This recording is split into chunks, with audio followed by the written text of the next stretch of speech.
তো এসে আছি নতুন একটা কিউএনএ ভিডিও নিয়ে, যেখানে আমি আমার এক্স, আমি আমার কি গার্লফ্রেন্ড আছে কিনা, এখন মিষ্টির সঙ্গে কি সম্পর্ক, কি খাই, কোথায় থাকি, A to Z সবকিছু তোমাদেরকে জানাবো। অ্যান্ড যতটা পারবো তোমাদের কোশ্চেন নেওয়ার চেষ্টা করেছি। And তার আগে ব্যাপারটা হচ্ছে, এটা আমার ডেইলি ব্লগের ভিডিও আমি এখানে করে থাকি, তো একটু আজকের ছোট্ট করে একটুখানি ভিডিও আমি বানিয়ে রেখেছি আমার ডেইলি, আজকে যা যা করেছি না করেছি ওটা দেখে নাও। এরপর শুরু হচ্ছে কিউএনএ। আর হচ্ছে যদি কেউ এবারটা ইগনোর করতে চাও তো স্কিপ মেরে দাও, একবার কিউএনএ তে চলে আসো। তো চলো, এসেছি নতুন আরো একটা ভিডিও নিয়ে। এন্ড আজকে অনেক লেটে, আমি একটা জিনিস বুঝতে পারছি, আমি রিয়েলাইজ করলাম যে আমি ডেইলি ব্লগ বানাচ্ছি, বাট আমি সকাল থেকে ভিডিও বানাচ্ছি না, আমি শুধু বিকেল থেকে ভিডিও বানাচ্ছি রাত অব্দি। কারণ আমি উঠছি, ঘুম থেকে উঠে খাওয়া দাওয়া করে খেতে টুকটাক এই দিক ওই দিকে কাজ, সকালের কাজ, বাড়ির কাজ করতে করতেই আমার বিকেল গড়িয়ে যায়। ঠিক আছে, তারপর আমি বেরোই, ভিডিও করতে পারছি জিমে, তো এখন যাচ্ছি জিমে, তো চেষ্টা করছি ঘুমানো ঠিক করার, তাড়াতাড়ি ওঠা, তাহলে আমি সকাল থেকে ভিডিও বানাতে পারবো। জিম প্রায় শেষ আমার সাথে আজকে সুব্রত আজকেও আসেনি, সৌভিক আর সায়ন এই দুজনে এসেছে। হ্যালো হাই করে দে। হ্যাঁ, তো এই জিম কমপ্লিটের কাছে এখান থেকে বেরোবো। এন্ড হচ্ছে এইবার বাড়ি থেকে ফ্রেশ হয়ে তোমার অনুষ্কার সঙ্গে ভিডিও করার আছে, যেটা তোমরা আগে দুবার বা একবার দেখেছো ওর সাথে ভিডিও করতে, তো আজকে আবার ওর সাথে ভিডিও করবো। তখন সায়নও থাকবে আমার সাথে। তো চল এখান থেকে বেরিয়ে আগে বাড়ি যাই, খাওয়া দাওয়া করে খিদে পেয়ে গেছে, ফ্রেশ হই। থেকে ফ্রেশ হয়ে ঘোরাঘুরি করে আমি আর কোথায় আছে সায়ন, ঘোরাঘুরি করে অনুষ্কার বাড়িতে এসে গেছি। আর বার্থডে নাকি? Happy birthday. Thank you. দুখানা কেক, কি ব্যাপার? ঠিক আছে চলো। ও ও তাহলে তো happy birthday, happy birthday. Gift কোথায় আমার? এই তো একটা ভালো ছেলে দিয়ে দিয়েছি তোমার কাছে। একদম থ্যাংক ইউ এটার জন্য। গিফট, আমি ভালো ছেলে, অর্ডার করতে পারবো। ফাইনালি এসে গেছে সেই পার্টে যেখানে কিউএনএ আমি তোমাদের কোশ্চেনে আমি অ্যান্সার দেব এই মুহূর্তে এখনই। এন্ড সবার আগে আমি একটা জিনিস তোমাদেরকে ক্লিয়ার করে দিই যে আমার এক্স এর সম্বন্ধে আমি আগেও যারা আমার ভিডিও দেখতে তাদের আমি একটা কথা বলতাম, এখনো যারা যারা নতুন জয়েন হয়েছো নতুন দেখছো আমাকে, তাদেরও একটাই কথা বলছি আমি, যে আমি আমার এক্স এর সম্বন্ধে কিছু কথা বলি না, যে কেন ব্রেকআপ হয়েছে, কেন আমরা আলাদা হয়ে গেছি, কি ব্যাপার এখন এখন আপডেট, মানে এই ব্যাপার নিয়ে আমি আলোচনা করি না। তো এখানে আমি সেটা নিয়ে আলোচনা করবো না, এই টপিকটাকে ইগনোর মারবো। অ্যান্ড তোমাদের সবার কোশ্চেন আমি তুলে উঠতে পারিনি, তা যতটা পেরেছি চেষ্টা করেছি আমি কোশ্চেন গুলো নেওয়ার। প্রথমে বেসিক দিয়ে শুরু করছি, বেসিক। অ্যান্ড তারপর হচ্ছে কি যেন বলতাম, ভুলে গেছি। যাই হোক ছাড়ো, বাকি আমার পেছনে ব্যাকগ্রাউন্ড ইগনোর মারো, ঠিক আছে? এখন হচ্ছে রাত কটা বাজে? 1টা বাজে। এখন আমি শুট করব, শুট করে এডিট করে ঘুমিয়ে পড়বো। তো এর জন্য এদিক ওদিক এরকম হয়ে আছে, পিছনে মশারি টাঙানো ছিল, আমি খুলে রেখেছি যাতে তোমাদের দেখতে খারাপ না লাগে। আমি জানি না কেমন একটা লাগছে আমার, যাই হোক এই জন্য এদিকে ঘেসে ঘেসে আছি। ওকে, তো তোমাদের কমেন্ট গুলো পড়তে শুরু করি, তোমাদের কোশ্চেন গুলো পড়তে শুরু করি। কমেন্ট গুলোটা আজকে অভ্যাস হয়ে গেছিল আগের থেকে। যাই হোক, তা তুমি কি মিষ্টুর সাথে প্রেম করো? না, না, আমি ওর সাথে প্রেম করি না। আমার বন্ধু হয়, নবদ্বীপেই থাকে। আমি নবদ্বীপে আসার পর জানতে পেরেছি যে ও নবদ্বীপের বাড়ি। দেন আমি ওকে অ্যাপ্রোচ করি, চলো একসঙ্গে ভিডিও বানাই। দেন আমরা একদিন দেখা করি, দেন আমরা ভিডিও বানাই একদিন। তারপর আরো একবার দুবার ভিডিও বানাতে বানাতে আমাদের মধ্যে ভালো বন্ধুত্ব তৈরি হয়। দেন সেখান থেকে আমরা একসঙ্গে আড্ডা মারি, যাই, ঘুরি ফিরি। এটাই শুধু, আর কিচ্ছু না, কিচ্ছু না। আর আমার কোনো এখন গার্লফ্রেন্ড নেই, এটা আমি এখনই ক্লিয়ার করে দিলাম। যারা যারা এইগুলো জানার জন্য এসেছিলে তাদের আশা করছি ভিডিও দেখা হয়ে গেছে, তো টাটা, বাই বাই বাই। আর যারা যারা দেখতে যাওয়ার পরে কোশ্চেন তোমাদের অ্যান্সার আমি দিচ্ছি। আমার বাড়ি কোথায়? আমার বাড়ি নবদ্বীপে, মায়াপুর তোমরা জানো অবশ্যই, সেখানে আমার বাড়ি নবদ্বীপ, একদম পাশাপাশি। দাদা তুমি কি নিয়ে পড়াশোনা করেছো? আমি হচ্ছে গ্র্যাজুয়েট জাস্ট। আর আমি কি নিয়ে পড়াশোনা করেছি এখন, কোশ্চেনটা ছিল হচ্ছে তুমি কতদূর পড়াশোনা করেছো কি নিয়ে। আর আমি হচ্ছে পাশে পড়েছি, আর আর্টস সাবজেক্ট, আর্টস। আর সাবজেক্ট কি কি ছিল ভুলে গেছি, দাঁড়াও। সংস্কৃত, ফিলোসফি, পলিটিক্যাল সায়েন্স, ঠিক আছে? অনেক কষ্ট মনে করেছি, এগুলো এগুলো আমি মনে করি না, এগুলো জোর জবরদস্তি পড়েছি আমি, জাস্ট পড়তে হবে বলে, ঠিক আছে? মানে আমি আগ্রহ থেকে পড়াশোনায় ভালো নেই, ক্লিয়ার করে দিলাম নিজেকে আগে, ঠিক আছে? কখনোই ছিলাম না, কখনোই পড়তে বসতাম না, কিছুই না। এদের যদি পালিয়ে বেড়াতাম, বাবার কাছে মায়ের কাছে মারধর খেয়ে বেড়াতাম, স্যারদের কাছেও মারধর খেয়েছি, তো এরকমই ছিলাম আমি। তো দিয়ে ভাবলাম যে যেটাতে আমি বেশি ভালো, যে এন্টারটেনমেন্ট করা, যেটা আমি ভালোবাসি বন্ধুদের করতে, তো সেটা আমি সব মানুষদের করাতে মানে পারি কিনা দেখি, সেখান থেকে ভিডিও করা শুরু আমার, এটা বলে দিলাম। চলো, আমি না এখানে না কোনো কাট রাখছি না, এখানে হচ্ছে আমি র রাখছি। যেরকম হচ্ছে আমি অনেক আগে আমার প্রথম ডেলি ব্লগে আমি কোশ্চেন অ্যান্সার দিতাম সবাইকে ডেলি, সেরকমই র রাখবো, আমি কোনো কাট করবো না, না কিছু। আমার ফেভারিট ফুড কি? ফুচকা। ফুচকা। আর হচ্ছে ফেভারিট কালার, এগুলো কেমন কোশ্চেন, বাট আমি নিয়েছি যাতে অনেকজন জানে না তাই আমি করে দিলাম, কারণ এইগুলো ভরে ভরে কোশ্চেন আমি কিননোর মারবো কি। আমার ফেভারিট কালার হচ্ছে ব্লু। ওকে। আমার ফেভারিট ইউটিউবার কে? হিন্দিতে যদি বলো তাহলে ভুবন বাম, বেবিকে বাইন্স, আর বাংলায় তো কিরণ, কিরণ দা পঙ্কায়, কারণ এই দুজনাই আমাকে মোটিভেট করেছিল আর আমি খুব দেখতাম, এখনো খুব ভালোবাসি দুজনার। মুখ খুললেই আমার হাসি পেয়ে যায়, মানে জাস্ট এরকমই মানুষ। আর কিরণ দাকে তো আমি পার্সোনালি খুব ভালো করে চিনি, মানে খুব ভালো করে না, মানে আমাদের মাঝে মাঝে দেখা হয়, কিরণ দা আমাকে চেনে জানে, আর আমি কিরণ দাকে অনেকটা চিনেছি, জানতে পেরেছি, মানুষটাও খুব ভালো, এর জন্য আরো বেশি ভালো লাগে আমার কিরণ দাকে। তো তারপর আমার বয়স কত? আমার বয়স কত কত আমার বয়স 80 তো হয়ে গেছে মনে হচ্ছে। 23 বছর বয়স আমার, 23। ওকে। আরে এই শ্যাম্পু করলে আমার চুল কেন এক জায়গায় থাকে না, দাঁড়িয়ে চুপচাপ, কি বিচ্ছিরি লাগছে। যাই হোক, তারপর তোমার জীবনের প্রিয় মানুষ কে? আমার জীবনের প্রিয় মানুষ, সব থেকে প্রিয় মানুষ, দেখো আমার কাছে আমার সব থেকে প্রিয় মানুষ আমি হতে চাই, বাট হতে পারছি না। আর এই এই ব্যাপার, এই থিঙ্কিংটাকে সরিয়ে দিলে অবশ্যই বাবা মা, এই দুটো মানুষ না থাকলে আমি লাইফে অনেক কিছু হয়তো খারাপ দিকে চলে যেতে পারতাম, কারণ সবসময় খারাপ কাজ করার আগে এক্সট্রিম লেভেলে একদম জাস্ট চলে যাব, মানে তখন আমার বাবা মা এভাবে ভগবানের মতো চলে আসে আমার মাথার মধ্যে, বাবা কি করছিস তুই, কি খেয়াল করছিস, যেটা করছিস ভুল করতে যাচ্ছিস, তো দিয়ে মধ্যে চলে আসি। তো সেরকমই প্রিয় মানুষ আমার কাছে আমার বাবা মা, কারণ এর জন্য সবসময় শেষমেশ তাদের কথা মাথায় আসে আমার মনে হয়। অ্যান্ড আমি প্রিয় মানুষ আমার নিজেকে করতে চাইছি, যেটা পাচ্ছি না করতে, আর আমি একটু মজার চলে অ্যান্সার দিচ্ছি। ওকে, কেউ সিরিয়াস নেবে না যদি কথা খারাপ লেগে যায়, কি কথা খারাপ লাগবে জানি না, যদি ফিউচারের পর্যায়ে কারো কথা যদি খারাপ লেগে যায় বলে দেওয়া আগে থেকে। আমি কফি পছন্দ করি নাকি চা? চা। অ্যান্ড তারপর হচ্ছে তোমাকে তোমার নিজের কোন জিনিসটা বলবে? ও আচ্ছা, আমি আমার কোন জিনিসটাকে চেঞ্জ করতে চাই লাইফে?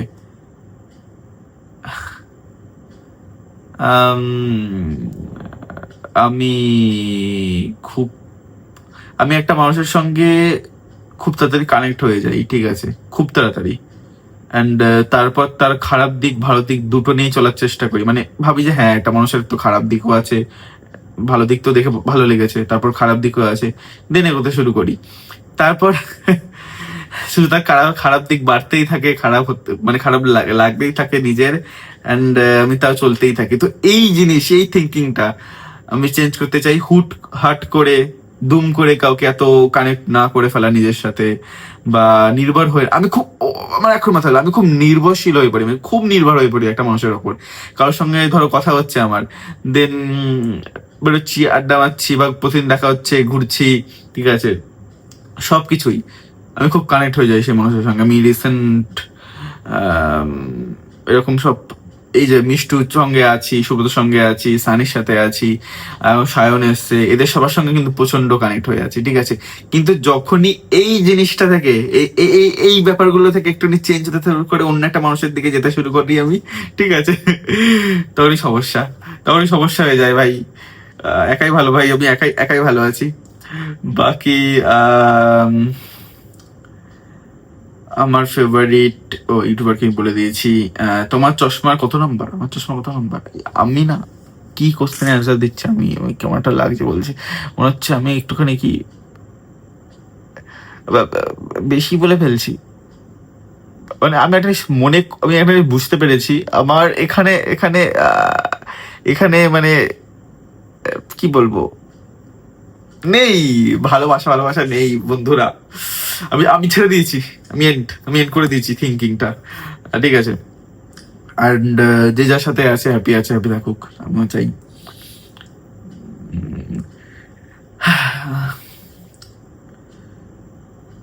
তোমার হাইট কত আর তোমার বয়স কত? আমার বয়স 23 অ্যান্ড আমার হাইট হচ্ছে 5.5। বেশি বেশি লম্বা নই বন্ধুরা, খুব খারাপ মানুষ, কোনো দিক থেকে ভালো নেই আমার জীবন, দুঃখেই আছি। ধরো তোমাকে একটা টাইম মেশিন দেওয়া হলো আর বলা হলো তুমি অতীতে গিয়ে নিজের একটা মাত্র জিনিস আচ্ছা ইন্টারেস্টিং, মানে মানে আমি আমাকে একটা টাইম মেশিন দেওয়া হবে, সেখানে আমি আমার মানে বর্তমান কি বলছি, আমি পাস্টে গিয়ে চেঞ্জ করে ফেলবো কিছু একটা। কি চেঞ্জ করবো?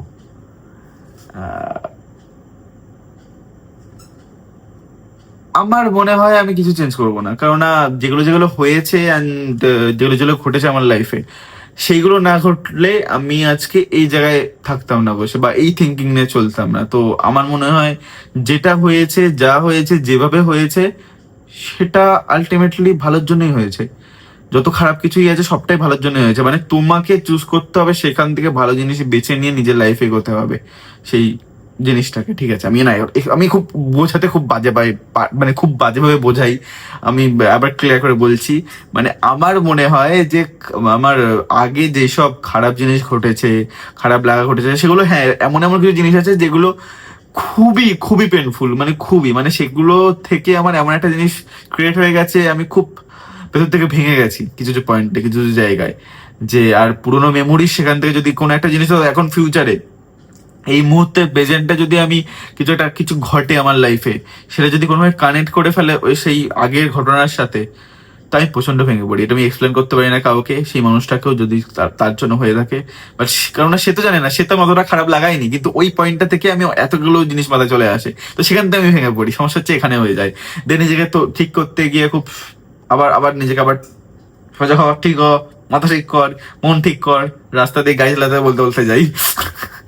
তো সেরকমই আমি মনে করি যে, বাট সেগুলো যে হয়েছে সেগুলো ভালোর জন্যই হয়েছে। মানে আমার মনে হয় সেগুলো না হলে আমার থিঙ্কিং চেঞ্জ হতো না। মানে এ টু জেড সবকিছু লাইফে যা যা হয় সেগুলো সব দরকার নিজের লাইফে, নাহলে তুমি আলটিমেটলি সেই মানুষটা তো হতে পারবে না। তোমার লাইফের প্রত্যেকটা এক্সপিরিয়েন্স, প্রত্যেকটা খারাপ লাগা, প্রত্যেকটা ভালো লাগা, প্রত্যেকটা খারাপ মানুষ, প্রত্যেকটা ভালো মানুষ তোমাকে শেখায় তোমাকে তোমার মতো করে এগোনোর জন্য। ঠিক আছে, এবার তোমার ওপর যে তুমি সেটাকে পজিটিভ ভাবে তোমার ওপর অ্যাপ্লাই করবে নাকি নেগেটিভ ভাবে, তাহলে তুমি খারাপ দিকে চলে যেতে পারবে বা খারাপ কাজ করতে শুরু করে দেবে। আর ভালো দিকে নিয়ে গেলে তুমি ভালো কাজ করবে, ভালো দিকে যাবে। বাট আমি জানি না আমি কোন দিকে যেতে চলেছি, কোন দিকে যাচ্ছি, বাট এখনো পর্যন্ত চেষ্টা করছি সবসময় ভালো দিকটা ভালোভাবে ভাবার, অ্যান্ড সব খারাপ লাগা থেকে ভালো জিনিস বেছে নেওয়ার, অ্যান্ড নিজেকে এগোনোর। আর আমার জিনিসটাকে আমি চেঞ্জ করতে চাইছি, যে দুমদাম হুটহাট করে বিশ্বাস করে ফেলা মানুষকে বা অ্যাটাচ হয়ে যাওয়া, এই জিনিসটা আমার চেঞ্জ করা উচিত। মানে চেঞ্জ করে দিয়েছিলাম, 8 মাস মতো ছিলাম ঠিকঠাক হয়ে, আবার হুট করে ভেঙে গেছিল, দিন আবার তখন চেঞ্জ করেছি। তো চলো, তারপর হচ্ছে একটু বেশি বড় করে ফেললাম ভিডিওটা, যাই হোক।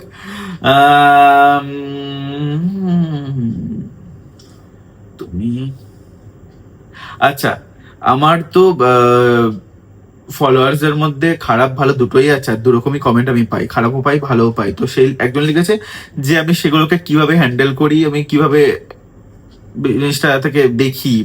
আমি এখানে অ্যান্সার দিয়ে দিয়েছি এর আগে কোশ্চেনটায়, যে আমি গুছিয়ে দিচ্ছি এখানটায়, যে দেখো দুরকম কমেন্টই তোমার কাছে আসবে। এবার তোমাকে খারাপটা, আমি পার্সোনালি যে খারাপ কমেন্ট গুলো আমার চোখে চলে আসে, আমি অত দেখি না এখন, আর কমেন্ট দেখতে পারি না। যদি চোখে চলে আসে তো আমি দেখি যে ওটা আমার সত্যি সত্যি খারাপ ভালোর জন্য বলছে নাকি খারাপ জাস্ট মজা নিচ্ছে, বা খারাপ বলছে। লোকে মজা নিক ভাই, তুমি তোমার কাজ করো, সবাই সবার উপর মজা নেয়, যে আমার উপর মজা নিচ্ছে তার উপর আরো 10টা লোক মজা নেয়। তো এইসব জিনিস ছাড়ো। অ্যান্ড হচ্ছে যদি খারাপ কমেন্ট আসে আমার কাছে, তো আমি দেখি যদি এরকম কিছু হয় যে তোমার এই ভিডিওর এই জায়গাটা ভালো লাগেনি, তো আমি সেই ভিডিওটা কোনটা দেখি যে কেমন হয়েছে, তো হয়তো ভালো নয়, কেন ভালো নয়, না সেটাকে ঠিক করার চেষ্টা করি। আর যদি দেখি খুবই ফালতু একটা কমেন্ট, তো জাস্ট ইগনোর। এই জিনিসটা কঠিন আমি জানি না, আমি কখনো এই জিনিসটা নিয়ে তো ভাবিও নি, আমি তো ভাবিই না, আমি তো ভাবিই না এইসব নিয়ে। যে যা করছে কমেন্ট করছে করুক, আমার দরকারি মনে হলে আমি অ্যাপ্লাই করি, না হলে আমি জাস্ট ইগনোর মেরে দিই। তারপর হচ্ছে, আচ্ছা দাদা তুমি এত পজিটিভ ভাবে সব জিনিস আমি কিভাবে এত পজিটিভ ভাবে সবকিছু মানে নিই অ্যান্ড এত শান্তভাবে রিপ্লাই কি করে দিই, ট্রিকটা বলো। ওকে, ওভার থিঙ্ক করা বন্ধ করে দাও সবকিছু নিয়ে। লাইফে যা আসছে অ্যাকসেপ্ট করো, জিনিসটাকে নিয়ে ভাবো, অ্যান্ড সামনের জন মানুষ যদি কিছু বলে সেটাকে শোনো। শোনো, প্রথমে শোনো, না নিজে থেকে বক বক করে শোনো। এটা আমি নিজেকেও বোঝানোর চেষ্টা করি সবসময়। শোনো অ্যান্ড ভাবো, মানে ভাবো একটা জিনিস, ভাবো যে আমি একটা কথা বলবো যখন মানুষকে, বা আমি একটা জিনিস কোনো কিছু রিয়াক্ট করব, বা আমি একটা কিছু জিনিস করবো, ধরো আমি এখান থেকে একটা কিছু একটা করতে গেলাম, ভিডিও করতে গেলাম, তো মাথায় সবসময় এটা থিঙ্কিং রাখবে যে তুমি কারোর ভালো যদি না করতে পারো, কারো খারাপ তো চিন্তাই করো না, ঠিক আছে? চিন্তা ভাবনাই ছেড়ে দাও। তোমাকে কারোর ভালো করতে হবে না, কারোর খারাপও করতে হবে না, তুমি তোমার ভালোটা করো। অ্যান্ড এটা খেয়াল রাখো যে তোমার ভালোর জন্য সামনের মানুষের যেন ক্ষতি না হয়, এইটুকুনি জাস্ট দেখো। অ্যান্ড কথা বলাতেও সেটা, যে এমন একটা কিছু কথা বললে, এবার হ্যাঁ তোমার একদম একদম ডিপ একটা বন্ধু আছে, সেই তোমাকে একটা কিছু বললো, তুমিও তাকে একটা কিছু শুনিয়ে দিলে, ঠিক আছে, মানে মজার ছলেই, সেটা তোমরা বলতে পারো, তোমাদের আন্ডারস্ট্যান্ডিং। কিন্তু আমি পার্সোনালি বলবো যে কোনো মানুষকে কিছু বলবে যখন, তখন সেটাও দেখবে সামনের মানুষ যদি তোমাকে খারাপ কথা বলে বা খারাপ কিছু বলে, তো তোমার কোনো দরকার নেই তাকেও খারাপ বলার বা তাকে এক্সপ্লেন করা, তাকে বোঝানোর বসে যে কেন তুই খারাপ বললি, তার সঙ্গে ডিসকাশন করা ব্যাপারটাকে নিয়ে। তুমি তোমার দিক থেকে ভালো করে তাকে অ্যান্সার দিয়ে দাও, রেগে দিলে রেগেই দাও, কিন্তু কথা ভালো করে বলো, মানে গালাগালি বা আজে বাজে কথা উচ্চারণ করবে না। অ্যান্ড কারো ভালো না করতে পারলেও না ভাবতেও হবে। শাহরুখ খানও মনে হয় এই কথাটা বলেছিল, মানে নেগেটিভ ভিডিও দেখেছিলাম, কারো ভালো করতে হবে না, তোমাকে তোমাকে কেউ ঠেকা দেয়নি কারো ভালো করতে। তুমি নিজেকে নিজের জন্য ভালো করো, ঠিক আছে? নিজের মানুষদের জন্য ভালো করতে থাকো। এরকম যদি সবাই সবার নিজের জন্য ভালো করে, নিজের ফ্যামিলির জন্য ভালো করে, মানে সামনের যদি কারোর ক্ষতি না করতে চায়, তাহলে আমাদের সব পাল্টে যাবে ভাই, সব পাল্টে যাবে। এটা আমার কথা ভাই, সব পাল্টে যাবে। কারণ কোনো মানুষ তো খারাপ থিঙ্কিং আসবেই না, ভালো করতে হবে। হ্যাঁ, এখন এমন পরিস্থিতি হয়ে যায় যেগুলো হচ্ছে তোমার ভালো করতে গিয়ে, নিজের ভালো করতে গিয়ে সামনের মানুষের ক্ষতি হয়ে যায়, তুমি সেটা জানোই না, কিন্তু সেটা তোমার হাতে নেই বন্ধু। তুমি জানোই না যে তোমার এই ভালো কাজটা করতে গিয়ে সামনের মানুষটার ক্ষতি হয়ে যাচ্ছে। যদি তুমি বুঝতে পারো, তোমার যদি বোঝার ক্ষমতা হয়ে যায়, তুমি যদি জানতে পারো, তো অবশ্যই সেটা করো না। সেটাকে একটা মিডিলে আনার চেষ্টা করো, যে হ্যাঁ আমি এতটা করছি, আমার একটু ক্ষতি হলো, তোমার একটু ক্ষতি হলো, আমার ভালো হলো, তোমার ভালো হলো, এইভাবে চলো। ওরে বাবারে, আমি হচ্ছি পৃথ্বীশ মাহেশ বডি। চলে আসো, নতুন চ্যানেল খুলতে চলেছি। যাই না, নিজেই নিজের উপর জ্ঞান দিতে পারছি না, সবাইকে তোমাদের বোঝাচ্ছি, যাই না অতটা কি বুঝতে পারছো, আর কতটা কি বোঝাতে পারছি। আর সমুদ্র নাকি পাহাড়, হ্যাঁ আমার সমুদ্র ভালো লাগে, আমি শান্ত মানুষ, আমি আমি অত এমনি অত আমি ঘোরার পাবলিক নয়, ঘুরতে তো পছন্দ করি না। আমি ভালো টাইম কাটাতে পছন্দ করি, মানে যেটা ঘোরার জন্য নয়। ধর আমি ঘরে বসে আছি, কেন আরো 5টা বন্ধু এলো আমার, চোখ বন্ধ করে আড্ডা মারছি, গল্প করছি, মজা করছি, এটা ভালোবাসি আমি। সায়ন আর সৌভিক কি দুই ভাই? এদের কমেন্ট, এদের নিয়ে কমেন্ট আমি আশা করি আমি নিয়ে নিয়েছিলাম এর জন্য। ওরা দুই ভাই নয়, ওরা বন্ধুই। আমার সানি, সৌভিক, সায়ন, আমরা সবাই আমার থেকে সবাই ছোট অনেক, তো সবাই সবার কাজের মাধ্যমে আমাদের সঙ্গে আলাপ। এইগুলো আর এইটুকুনি ছিল আজকে পুরো ভিডিওটা। থ্যাংক ইউ সো মাচ পুরো ভিডিও দেখার জন্য। অনেকজনের কমেন্ট আমি নিতে পারিনি, তো সরি তাদেরকে। নেক্সট কিউএনএ ভিডিওতে, কমেন্ট কেন, নেক্সট কিউএনএ ভিডিওতে আমি তোমাদের কোশ্চেন গুলো নিয়ে নেবো। আর দেখা হচ্ছে আবার কালকে নতুন ডেইলি ব্লগে। তো চলো, বাই।